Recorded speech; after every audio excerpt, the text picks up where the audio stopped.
বেছিমাৰী শংকৰদেৱ জাতীয় বিদ্যালয়ত চুৰি কাৰ্য নিশা আন্ধাৰৰ সুযোগ লৈ চোৰে লুটি নিলে 8খনকৈ চিলিং ফেন বেছিমাৰী পহৰা চকীত এজাহাৰ দাখিল বিদ্যালয় প্ৰধানৰ দৰঙৰ বেছিমাৰীত দিনক দিনে বৃদ্ধি পাইছে চুৰি কাৰ্যৰ ঘটনা যোৱা নিশা আন্ধাৰৰ সুযোগ গ্ৰহণ কৰি বেছিমাৰী শংকৰদেৱ জাতীয় বিদ্যালয়ত চোৰে লুটি নিলে 8খনকৈ চিলিং ফেন উল্লেখযোগ্য যে কিছুদিন পূৰ্বেও বিদ্যালয়খনৰ পৰা চোৰে লুটি নিছিল 3টাকৈ পানী তোলা মটৰ আৰু চিলিং ফেন বেছিমাৰীত ড্ৰাগছৰ ভয়াৱহতা বৃদ্ধিৰ বাবে চুৰি কাৰ্য দিনক দিনে বৃদ্ধি হোৱা বুলি অভিযোগ উত্থাপন হৈছে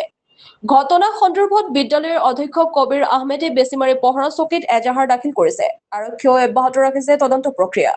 আৰক্ষীৰ তদন্তত পোহৰলৈ আহিব অপৰাধী কোন নিউজ ডেস্ক AIN লাইভ মানে যোৱা ৰাতি আমি ৰাতিপুৱা গম পালোঁ যে মানে চোৰ সোমোৱা বুলি আৰু ইফালে সোমাই 8টামান মটৰ 8টা ফেন লৈ গ'লে আৰু এসপ্তাহমান আগতে এটা মটৰ লৈ গ'লে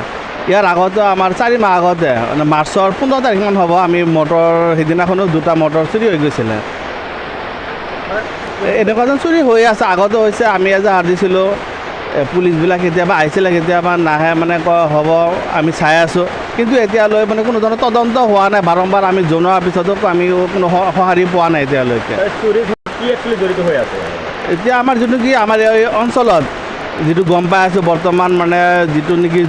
নতুনকৈ প্ৰজন্ম যিটো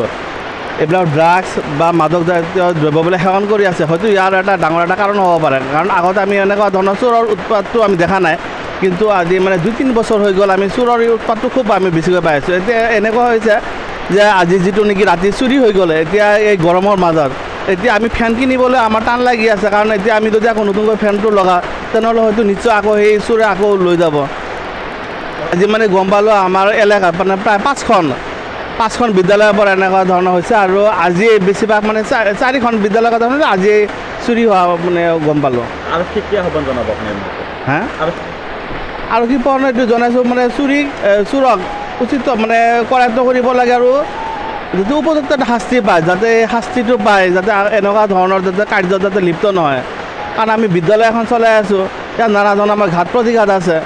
ছাত্ৰবিলাকৰ কষ্ট মটৰ চুৰি কৰাৰ লগে লগে আমাৰ বহুত এটা পানীৰ এটা অসুবিধা হৈ যায় যদি ফেন চুৰি কৰাৰ লগে লগে এতিয়া মানে গৰমৰ সময় এটা ছাত্ৰ ছাত্ৰী মানে আমি শিক্ষকখিনি আমি বহুত কষ্টৰ সন্মুখীন হৈ আছোঁ